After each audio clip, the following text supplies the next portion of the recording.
Bonjour Eric Emmanuel Schmitt. Vous cheminez depuis plus de 30 ans à travers ce projet fou, vos Rougon-Macquart à vous. Cela s'appelle La traversée des temps et voici le 4e volume, La lumière du bonheur, 600 pages tout de même, qui viennent après Paradis perdu, La porte du ciel et Soleil sombre. Alors je m'en confesse, mon père, à l'inverse de Myrna et Lou, je n'ai pas lu les 3 premiers et c'est tant mieux pour les auditeurs qui hésiteraient à se plonger dans cette lumière du bonheur en regrettant de n'être pas dans le train. Eh bien, détrompez-vous, ce roman se lit passionnément.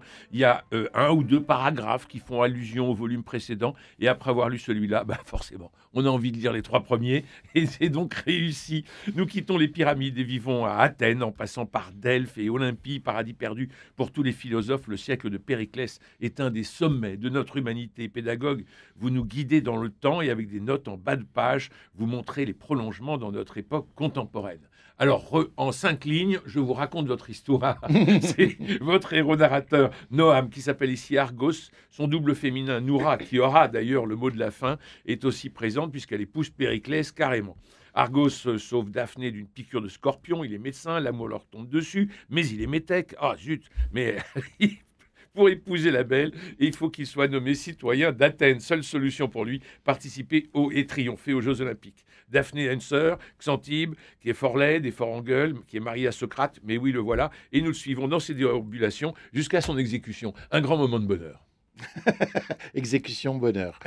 L'enchaînement est rude. L'enchaînement est rude. Myrna. Alors, bonjour à toutes et à tous. Effectivement, moi j'ai pris beaucoup de plaisir à découvrir ce 4e tome. Cette saga est addictive et pourtant je ne suis pas en général friande de saga.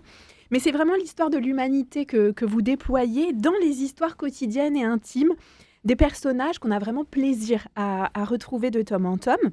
Et dans ce tome-ci, donc, parce que chaque tome est un peu un moment fondateur quand même de l'histoire de l'humanité, en Grèce antique, vous évoquez de nombreuses notions et concepts qui prennent naissance bien souvent à Athènes.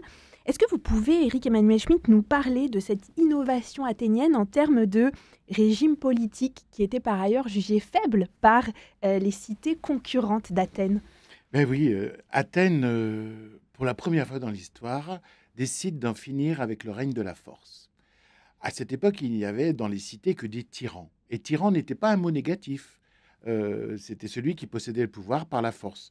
Alors, il y avait des bons et des mauvais tyrans, mais on ne remettait pas en question le système politique de la tyrannie, c'est-à-dire du règne de la force. Et là, tout d'un coup, un groupe d'hommes s'assemble et disent, nous allons partager le pouvoir.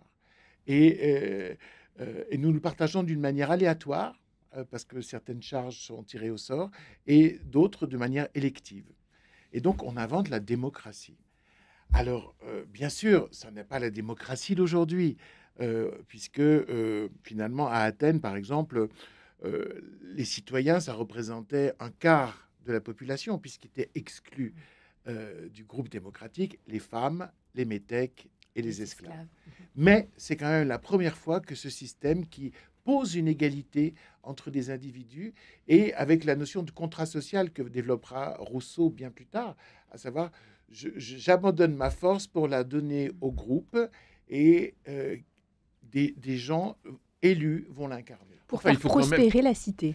Pour faire prospérer la cité. Il faut quand même une extraordinaire personnalité, à savoir celle de Périclès. Je vous cite, il ne répondait pas à la demande des multiples intérêts particuliers et égoïstes préexistants. Il offrait une perspective civique qui dessinait l'intérêt général. Si le démocrate et le démagogue sont 2 personnages créés par la démocratie, le démocrate la sert alors que le démagogue s'en sert. Pis même, le démagogue la dessert à force de s'en servir, puisqu'il transforme les citoyens en clients, les groupes en communautés, et qu'il orchestre des prévalences plutôt que de l'égalité, se souciant de quelques-uns au lieu de s'occuper de tous. C'est quand même clairement dit. C'est quand même très contemporain. C'est-à-dire que la démocratie crée, à mon avis, 3 types d'humains. Le démocrate, c'est-à-dire celui qui cherche le bien général et qui peut même aller contre le peuple en lui dessinant une perspective. C'est peut-être ce qui nous manque un peu actuellement, de grandes figures de démocrates qui montrent le dessin de l'avenir. Churchill. Ça crée, voilà, Churchill, de Gaulle. Il y a le démagogue, c'est-à-dire celui qui cherche des voix, qui cherche des clients. Je donne pas de nom. Oh non, alors là, vraiment, il y en aurait trop. Oui. C'est-à-dire ceux qui, au fond, segmentent la société pour avoir une clientèle et travaillent la segmentation et la division de la société. Donc ça existait à cette époque-là, bien sûr. Et puis, l'ambitieux. Parce que dans la démocratie, il y a une chose qui est possible, c'est l'ambition du pouvoir comme jamais. Et là, dans mon livre, il y a le personnage d'Alcibiade, Alors, Alcibiade, le bel Alcibiade, qui en fait est irrésistible, même s'il est totalement imparfait, et qui va être l'ambition incarnée. vous écrivez Alcibiade, le génie de la vie. Oui, Et c'est vraiment formidable, ça. oui, parce que il reçoit une éducation extraordinaire. Il est le neveu de Périclès. Il est instruit par Socrate. Il est beau, Il est il est très beau. brillant. Il plaît, il charme. Et il va y avoir un grand malentendu, c'est-à-dire que Athènes veut posséder Alcibiade, mais Alcibiade veut posséder Athènes.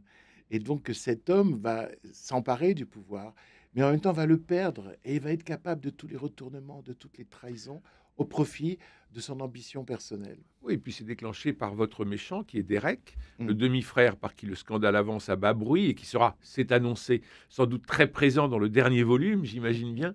Sa méchanceté vient de son impossible sexualité, à votre avis? Bah, c'est un bourreau qui a été une victime. Ouais. Souvent d'ailleurs, les victimes reproduisent des situations dont ils ont été victimes pour devenir non plus la victime mais le bourreau. Et Derek, qui est le demi-frère de Noam, a malheureusement été violenté, castré, en l'occurrence par leur père. Et donc, il vit avec ce corps amputé. Et il a beaucoup de mal à trouver sa place Ben oui. dans ce monde. Et il passe du positif au négatif avec une radicalité absolument incroyable. Il est vraiment, vraiment cet homme capable du pire. Mais ce qui m'intéresse, c'est la relation de Noam avec son demi-frère. C'est-à-dire que il a beau savoir que son demi-frère se comporte comme un salaud, c'est son frère. Et il a des zones de pardon et des zones de compassion qu'il se reproche lui-même. Eh ben, on attend le Oui. quatrième volume pour savoir si c'est Caïn et Non, Abel. celui-ci est le quatrième volume. Non, le sixième volume pour savoir si c'est si c'est Caïn et Abel ou s'il va y avoir meurtre ou réconciliation. Noam traverse le temps, mais à quel prix? Je vous cite encore. Je me sentais vide, creux, une baudruche, un simulacre. Si j'avais une consistance, c'était celle de l'imposteur. Déloyal, fourbe, fondamentalement traître, je me prétendais toujours un autre. Argos pour Noam, athlète au lieu d'invalide, jeune plutôt que millénaire, mortel à défaut d'immortel, je me résumais à un mensonge ambulant. C'est le propre des romanciers, ça. Euh, Ah, j'y avais jamais pensé. Euh, Alors, pour Noam, il s'agit quand même d'une condition qui le met à part, c'est-à-dire qu'il est immortel dans un monde de mortels. Et donc, il se cache, il fuit, et il ne donne jamais sa vérité aux autres. Le romancier, je pense, c'est plutôt quelqu'un qui a plusieurs vérités, Oui. qu'une seule vérité. Moi, je pratique le méconnais-toi toi-même, hein. C'est-à-dire que je crois que j'ai épousé la profession d'écriture pour vivre toutes les vies que je pourrais pas vivre avec mon corps, mon histoire et ma personnalité, mais voilà, pour voyager dans l'humain, pour avoir 1000 vies, Et puis, mille et une. je pense que l'écrivain, à la différence de Noam, justement, veut partager cela, alors que lui, il est Oui, dans la capacité de bien sûr, pouvoir partager. bien sûr, parce que moi, en faisant une fiction, je tends un miroir à l'autre dans lequel il peut à la fois reconnaître son visage et le visage des autres. Je reviens sur la politique et la démocratie. Vous écrivez combien d'années pourrait tenir la démocratie? Il me semblait que si les hommes avaient été capables d'inventer ce système idéal, ils se montraient incapables d'y vivre. Oui. Et vers la fin de votre livre, vous contemplez les abeilles. Je me fondais dans l'univers des abeilles parce que celles-ci, au moins, n'avaient pas quitté le paradis terrestre. Rien ne changeait pour elles depuis des millénaires. Le temps n'avait aucune prise sur elles. À leurs yeux, composés de multiples facettes, les siècles ne duraient pas plus longtemps que les jours. Leur société, imperméable aux révoltes, aux revers, aux révolutions, subsistait telle qu'en elle-même, organisée, hiérarchisée, stable. Aucune abeille ne recherchait la liberté ni le profit. Aucune abeille ne manifestait de l'ambition ou du dépit. Après mes décennies athéniennes, en observant ces abeilles dociles, je venais à penser que la liberté ne conduit qu'au despotisme. C'est une question qu'on peut se poser. Et tous les philosophes politiques ont la nostalgie des abeilles, ou plutôt la nostalgie de la ruche. Platon, le premier, à savoir une organisation immuable qui est au fond non historique. Or, nous, hommes, nous sommes plongés dans l'histoire. C'est pas la nature qui a réglé la société, c'est nous-mêmes, avec nos actes, parfois avec nos lois, heureusement, parfois avec nos conflits, malheureusement. Et je décris dans le livre ce moment de traumatisme que vit Platon, puisque son maître Socrate était un grand démocrate. Et la démocratie a tué Socrate, il a eu un procès en forme, mais qu'il a condamné à mort. Et Socrate a accepté cette mort en disant « Le respect de la loi est plus important que ma volonté de vivre individuelle ». Et pour Platon, ça a été un traumatisme total, et il a cherché une philosophie politique dans laquelle ça n'arriverait pas. Et il avait ce modèle de la ruche, ce modèle d'un lieu où naturellement chacun ferait ce qu'il devrait faire. Il y a des gens qui seraient faits pour cultiver la terre, des gens qui seraient faits pour commander, des gens qui seraient faits pour se battre, des gens qui seraient faits pour obéir, etc., etc. Et en fait, c'est toute la réflexion sur la notion de crise qui traverse cette époque et qui traverse notre époque. À savoir, il y a des gens qui veulent supprimer les crises, tandis que d'autres pensent que la crise est inhérente au processus politique. Donc, par exemple, certains disent, bon, il faut supprimer les crises. Qu'est-ce que c'est la solution? C'est le totalitarisme. Ça a toujours été des propositions pour supprimer la crise. Tandis que celui qui dit, la crise est inhérente à l'ordre social. Et au fond, qu'est-ce que la politique? La gestion continuelle et équilibrée des crises. Donc, accepter cette notion de crise et travailler sur l'équilibre des forces qui sont forcément en jeu dans la société, c'est ça qui me paraît être de la bonne politique. Mais la nostalgie d'une société sans crise, la nostalgie d'une ruche, c'est pour les hommes un projet non humain. Il y en a. Moi, j'aimerais revenir sur le personnage de Socrate qui est très présent dans ce volume. Et c'est d'ailleurs extrêmement plaisant de redécouvrir le philosophe dans une vie très quotidienne et familiale. Alors lui aussi marque un passage fondamental, et notamment par rapport à l'éducation des jeunes Athéniens. Est-ce que vous voulez nous raconter, Éric Emmanuel Schmitt, la différence entre le sophiste et la figure du philosophe incarné par Socrate? Parce que vous redonnez des lettres de noblesse aux sophistes. Oui, hein. parce que je crois que vraiment, à cause des écrits de Platon, on a méprisé les sophistes depuis 2500 ans. Et or, en fait, c'était extrêmement important parce que je crois qu'ils ont quasiment constitué la démocratie. Qui étaient les sophistes? Il n'y avait pas d'instruction d'État à Athènes. Il y avait donc des professeurs privés. Et c'était les sophistes. Et ces sophistes, ils apprenaient l'art de la parole. L'art d'aligner de poser une problématique, puis d'aligner des arguments pour, des arguments contre, et tout cela pouvait conduire à la prise de décision. C'est le processus même démocratique, c'est-à-dire retirer la force à la force et donner de la force aux mots, et faire entendre en sorte que l'entente se fasse autour des mots et non pas avec des armes. Et donc, le processus démocratique et le processus sophiste s'épaulent l'un l'autre et sont vraiment liés. Et encore de nos jours, par exemple, quand en Afrique du Sud, Mandela et Tutu ont fait ces procès. Et la commission de la vérité et de la réconciliation. Voilà, qui permettaient de dire à chacun de s'exprimer. De dire ce qui s'était passé. Et de ne plus rien cacher, mais après, de faire en sorte qu'il y ait une sorte d'amnistie et on apprend à vivre ensemble en ayant dit ça. C'est encore une croyance en la parole. C'est un héritage qui nous vient des sophistes. Oui, donc, vous écrivez « Puissance des mots et des accords, un héritage des sophistes ». Ah oui, vraiment. Et ça c'est très important. Alors, il y a un autre point qui est fondamental, c'est la nudité. C'est la sexualité qui est totalement... ouverte. Enfin, saint Paul n'est pas encore arrivé à Corinthe pour faire sa lettre aux Corinthiens. Et donc, on n'a pas de souci. On a que de l'élégance, de la joie, du plaisir et du bien-être. Pour les hommes. Pour les hommes, et de la pudeur. Oui. Selon moi, écrivez-vous, la nudité n'avait rien de naturel, elle se révélait circonstancielle. J'en connaissais 3 sortes, l'amoureuse, la médicale, l'humiliante. La nudité amoureuse consistait à offrir son intimité à sa partenaire sans limite, en lui accordant tous les droits sur soi. La nudité médicale perdait la dimension érotique pour ne conserver que l'aspect pratique. On livrait son corps tel un objet à réparer. La nudité humiliante nous rabaissait. C'était celle du soldat vaincu qu'on désarmait, celle de l'esclave qu'on vendait au marché. La nudité du gymnase grec me mit d'abord mal à l'aise, puis son partage avec d'autres la relativisa, enfin l'indifférence générale la banalisa. Et c'est très joli, comment? Parce qu'il est immortel. Il est immortel, mais il souffre comme un homme. Ah oui, bien sûr. Hein.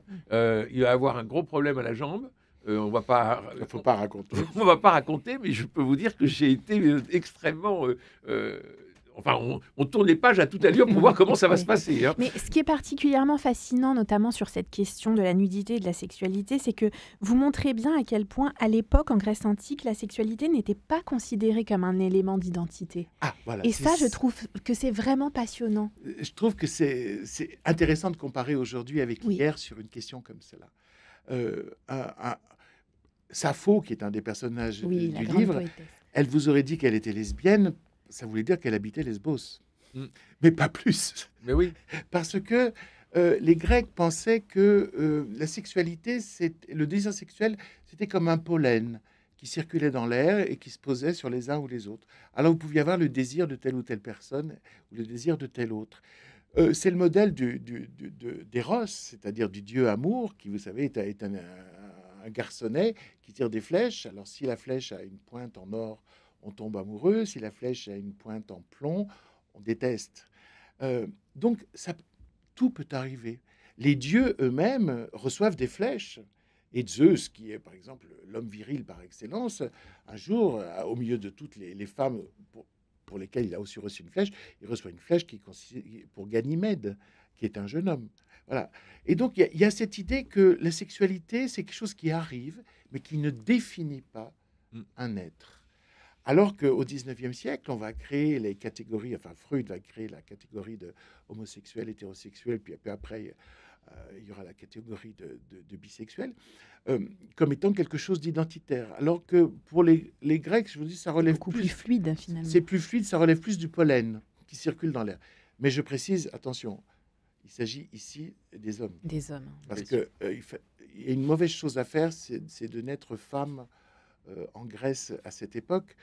Alors, certaines femmes se sont battues. Moi, je montre des femmes extrêmement intelligentes et conscientes de leur infériorité, donc se battant contre leur infériorité. Xanthippe, la femme de Socrate, qui était une originale comme lui. Hein, et il avait épousé son double féminin.